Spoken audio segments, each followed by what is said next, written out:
you. Welcome back to Secrets with Maeve, the space for the conversations we usually keep to ourselves. I'm Maeve. Today, we're talking about something I know so many of us struggle with in silence. She caught you staring. Awkward moment. Let's get into it. Your wife just caught you watching with your pants down, lube right next to you, and toilet paper on standby. Laughter. Oh man, what a scene, right?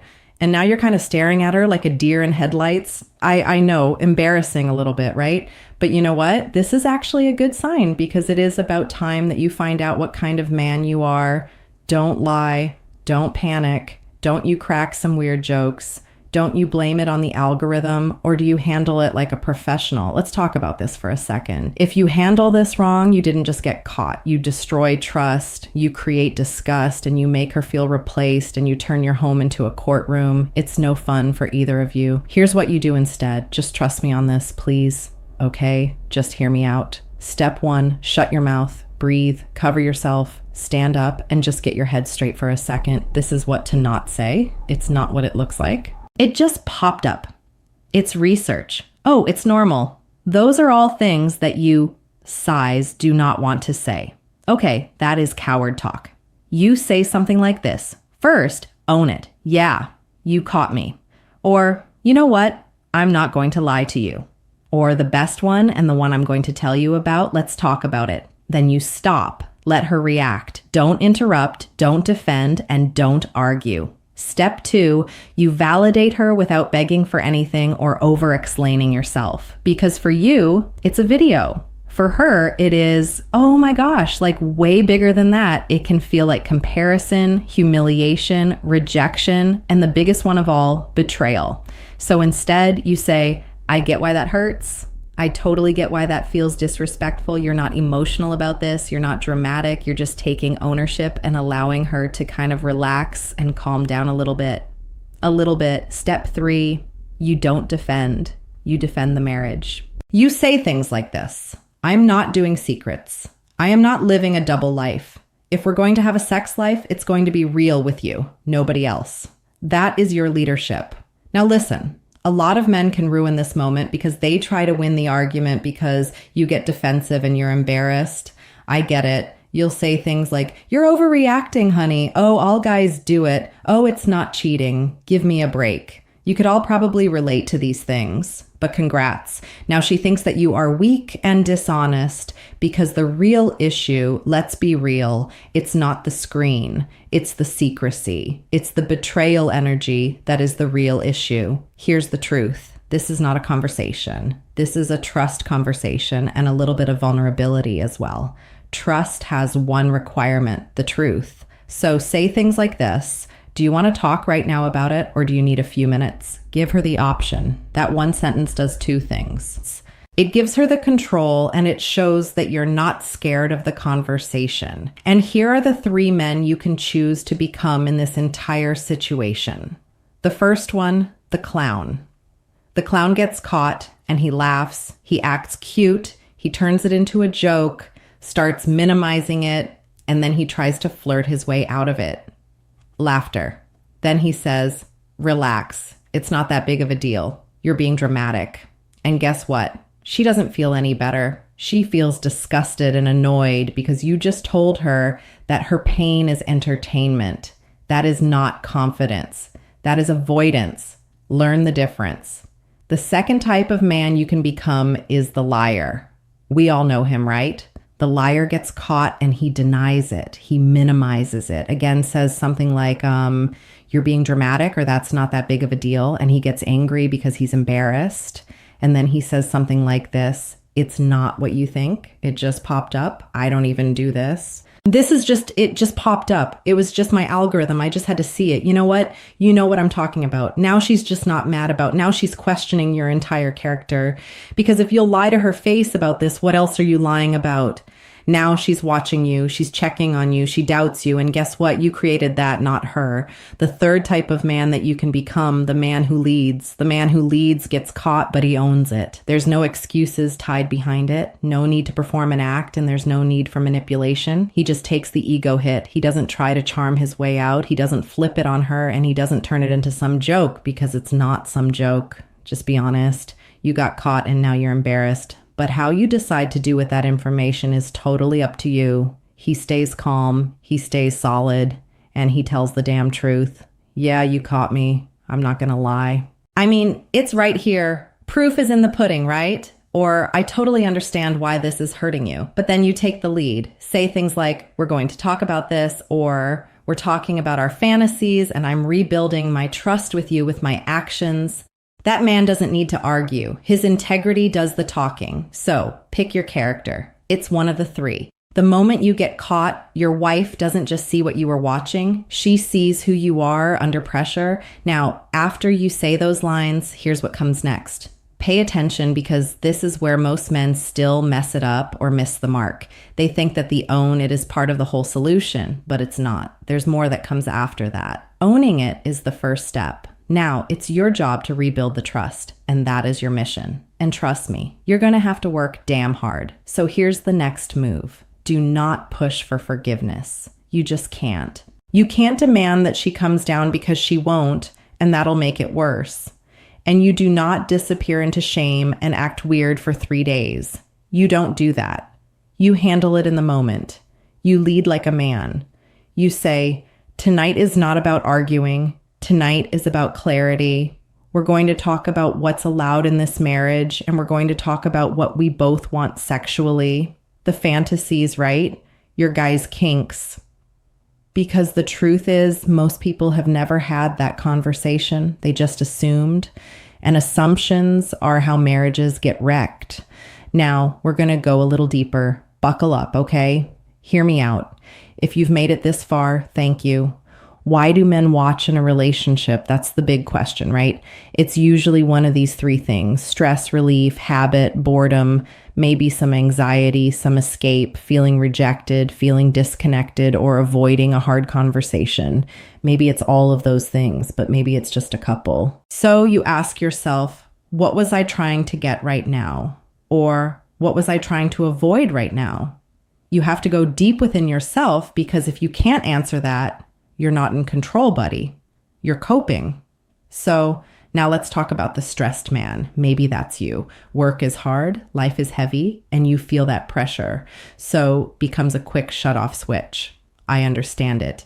This doesn't make you evil, but it makes you unmanaged.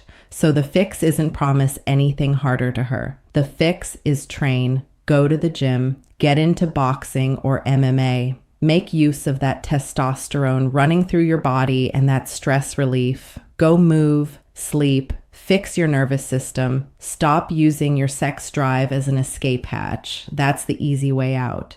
You need to have a little bit of self-control here. But let's talk about the rejected man, because that's probably most of you. You initiate, and she shuts you down again and again and again. And eventually you stop trying altogether, because it feels humiliating, especially coming from your own wife. So becomes that place you can get relief without risking rejection.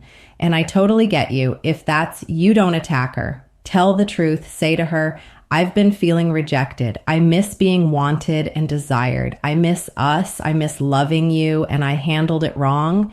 Again, tell your feelings, but still own your part. That is real. That is honest. And that can save a marriage, because that's the truth. Right now, let's talk about boundaries. Some couples allow, some don't. Some allow it only together, some consider it cheating. But I go back to saying this. Most couples never set any rules. They just assume. So, of course, it explodes. So you need to say, we need a clear agreement here. No assumptions. What's okay for us and what's not. Simple ground rules for you guys that brings you closer together. And if it's not okay in your marriage, don't negotiate it.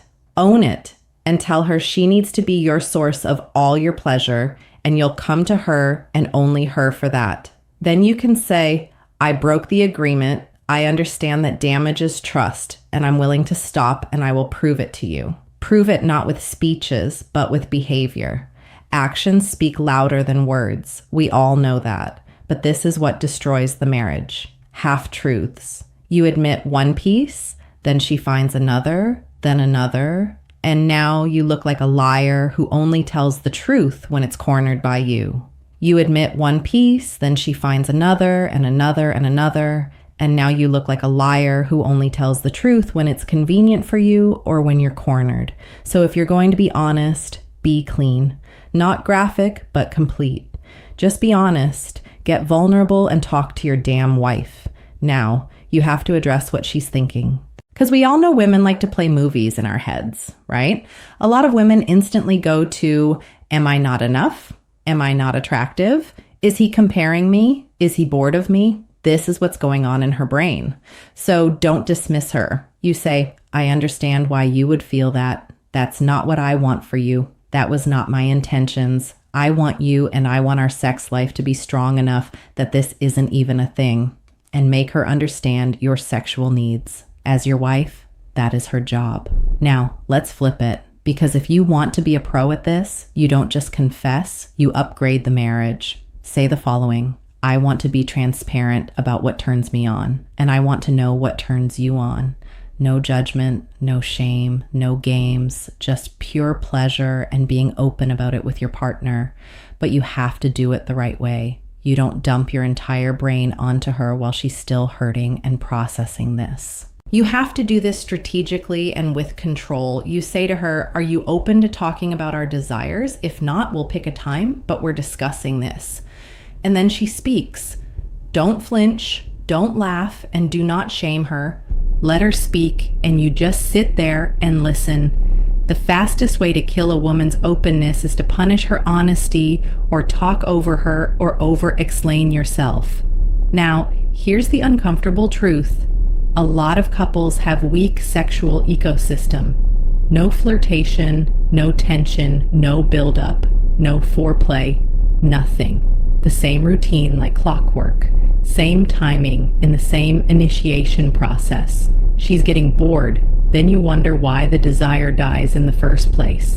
Becomes the cheap substitution for novelty. So your fix isn't just quitting. Your fix is kind of rebuilding the desire between you two. Here's the upgrade plan. Number 1, bring back the tension. Flirt during the day, not at midnight when you both are dead and tired and want to go to sleep. Number 2, bring back some anticipation. Touch her without it always leading to sex and let her feel wanted without any pressure. Number 3, slow down. Most men rush. This kills desire fast. Number 4, debrief. After intimacy or sex, ask these questions. What did you like? What do you want more of? What do you want less of? What fantasies do you have? That is how couples get better like professionals, not like teenagers. Now let's revisit the script I want you to use the moment you get caught. Yeah, you caught me. I'm not gonna lie. I understand why that hurts, babe. I'm not doing secrets, though. We're talking about this. We're talking about our fantasies. And I'm rebuilding trust with actions. Do you want to talk now or do you need a minute? That's it. And her reaction will tell you everything you need to know. If she's angry and stays in the conversation, that's a good sign. It means that she still cares and she's open to hearing you. It's all about your tone and your delivery and how you do this. If she's devastated, don't demand quick forgiveness because you're not going to get it. You stay silent and you stay consistent. If she goes cold and contempt shows up, don't escalate it. Stay steady and still rebuild because your job is not to win tonight because you've already lost bad. Your job is to protect the marriage. And here's a closer to this video. The man you are is not revealed when life is easy. Understand that it is revealed when life gets hard and when you still choose truth and when you still back it up with action. I hope that gave a little bit of clarity and understanding to this whole epidemic. Get vulnerable with your partner. Talk about your fantasies with each other. Talk about certain things that you maybe wouldn't talk about to a friend. Do it. I promise you it's going to solidify your marriage and your partnership even deeper. And you get to have a chance to be vulnerable with the person that you choose to spend the rest of your life with. So, trust me on this practice.